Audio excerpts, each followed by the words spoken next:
किया जाता है। तो इसके विषय में आपका क्या मतलब विचार है?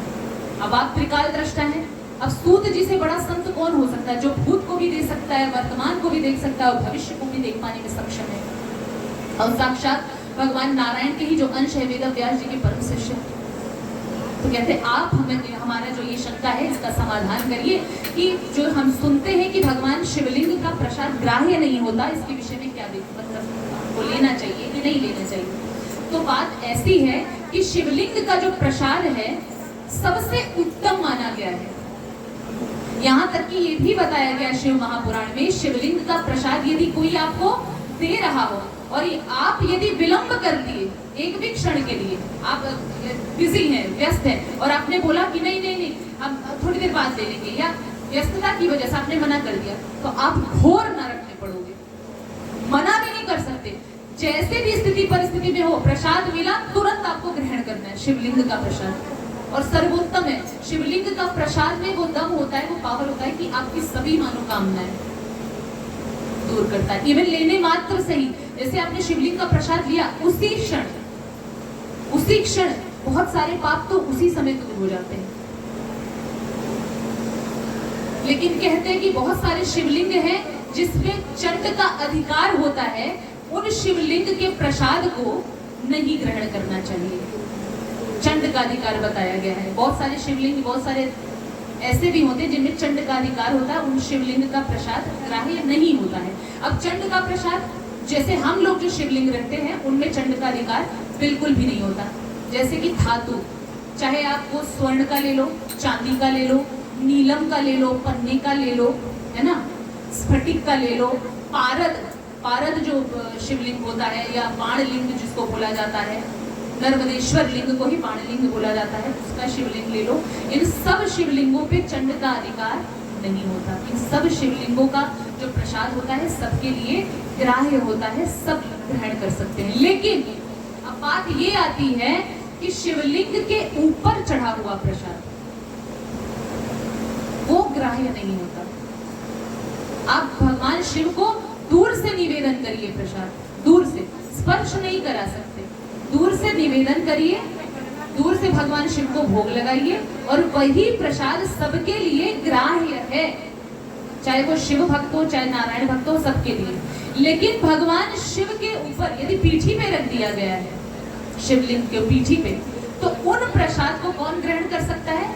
हम सब नहीं ग्रहण कर सकते। लेकिन जो भगवान शिव का जो पंडा लोग होते हैं ना, पंडित पूजा करते हैं, वो पीठी पर रखे हुए प्रसाद को ग्रहण कर सकते हैं। लेकिन भगवान जो शिव का शिवलिंग होता है, ऊपर मुंडी होती है, उस मुंडी के ऊपर यदि आपने प्रसाद रख दिया तो उस मुंडी के ऊपर का रखा हुआ प्रसाद वहां का पंडा भी नहीं ले सकता, कोई नहीं ले सकता है, पंडा भी नहीं ले सकता। उसमें इतना तेज है कि उस तेज को कोई पचा ही नहीं पाएगा। तो वो पंडा के लिए भी नहीं अग्राह्य है, और हम सबों के लिए भी अग्राह्य है। ग्राह्य कौन सा है? दूर से निवेदन किया हुआ। यदि मान लीजिए भूल से हमने रख दिया और हम लोगों को पाना है वो प्रसाद, तो वो किस शर्त पे पाया जा सकता है बताइए? पता है? शालिग्राम भगवान है। शालिग्राम भगवान आपको सबको पता होगा, चक्राकार रूप में होते हैं। अलियर क्षेत्र में, नेपाल में उनका उद्गम स्थान है, वहां से उनका प्राकट्य होता है। वो ही शालिग्राम यदि आपके पास है, आर्टिफिशियल नहीं। कई लोग मार्केट से भी लाए हुए शालिग्राम को बता देते कि ये शालिग्राम है, तो जो बाजार से लाया हुआ शालिग्राम है वो सही नहीं है, वो तो आर्टिफिशियल, वो तो शालिग्राम है ही नहीं। आप पूजन कर रहे हो उनका, शालिग्राम मन में ये सब भाव लाके, वो अलग बात है। लेकिन अगर मैं सोचूं कि मैंने शिवलिंग पे उनकी पीठी पर कोई प्रसाद रख दिया है और उससे मुझे पाना है, तो मैं उन शालिग्राम को स्पर्श करा के नहीं, रियल शालिग्राम होनी चाहिए, वो आप स्पर्श करा के वो प्रसाद पा सकते हो। ठीक है। और एक बात आती है, लोग जल भी पान करते हैं ना, जलपान करते हैं। कितनी माताएं तो एक एक लोटा पी ले जाती हैं। अब बताओ, पूरी बात भी नहीं सुनेंगी। बड़े बड़े संत बताते हैं, लेकिन संत की पूरी बात तो सुनिए। उन्होंने क्या बताया कि जल लेना चाहिए या कितनी बार लेना चाहिए, तो सुना नहीं। जल लेना चाहिए भले, तो माताएं क्या करती हैं, शिवलिंग का जल, लेकिन उनको तो मेरे को लग रहा है कि अगर उनको छूट दे दिया जाए तो पूरा का पूरा बाल्टी उठा के लेकर आएंगी, घर पे लेकर जाएंगे, इसको पिएंगे। शिवलिंग का जल पीना चाहिए। शिवलिंग का जो भगवान शिवलिंग, तब इसके बारे में भी हमारे शिव महापुराण में सीधा लिखा। देखिए, यदि हम अर्थ का अनर्थ कर देते हैं तो वही हमारे लिए वो अनिष्टकारी बन जाता है। जैसे शिवलिंग का जल आप ग्रहण कर सकते हो, लेकिन कैसे, उसका एक विधान है। कितनी बार ग्रहण कर सकते हो उसका भी विधान है। बिना जाने बगैर आप कुछ भी करो मत। नहीं पता है, अनभिज्ञता है, नॉलेज नहीं है, तो वो चीज मत शुरुआत करो। बिना किसी नॉलेजेबल संत से या संत की वाणी को सुने बगैर अपने आप मत कदम उठाइए कुछ भी। क्योंकि देखिए, इसीलिए कहा गया है शास्त्रों को पढ़ने का भी सबको अधिकार नहीं दिया गया है। नहीं, शास्त्रों का पढ़ने का अधिकार वही दिया, उसी को दिया गया है जो कुल परंपरा से दीक्षित शिक्षित होते आया है। जैसे मेरे गुरु ने मुझे शास्त्र के बारे में आज्ञा दी है कि तुम शास्त्र अध्ययन कर सकते हो, तो मैं कर सकती हूँ। नहीं तो आप सबको भी अधिकार तो है, लेकिन कब? जब आप शिव महापुराण पहले सुन लो, उसके बाद आप पढ़ोगे तो आपको समझ में आएगा। नहीं तो लिखा क्या है और हमने किया क्या है, तो वो अर्थ का अनर्थ होगा। आप वैसे ही पूजा करोगे, आपको फल मिलेगा नहीं। तो देखिए, जब हम भगवान किसी भी प्राण प्रतिष्ठित जो शिवलिंग है, तो प्राण प्रतिष्ठित जो शिवलिंग है, यदि हम उसकी पूजन अर्चना करते हैं तो क्या करना है हमें? भगवान शिवलिंग को पहले अच्छे से नहला लेते हैं, नहलाते धुलाते हैं उनको।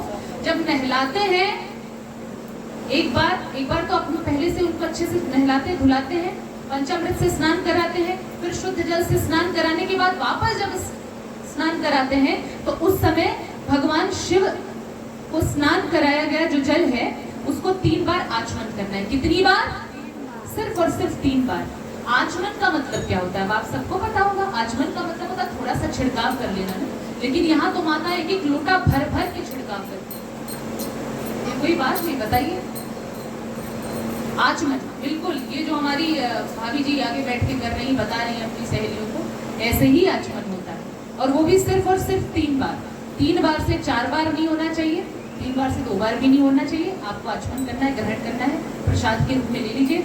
समस्त आध्यात्मिक आदि भौतिक जो भी पाप संताप होता है वो तत्काल नष्ट हो जाता है। ठीक है। अब शिवलिंग के बारे में भी आपने जान लिया। शिवलिंग के बारे में आपने जाना, उसके बाद हम बेलपत्र के बारे में जानेंगे। किसके विषय में? बेलपत्र के विषय में।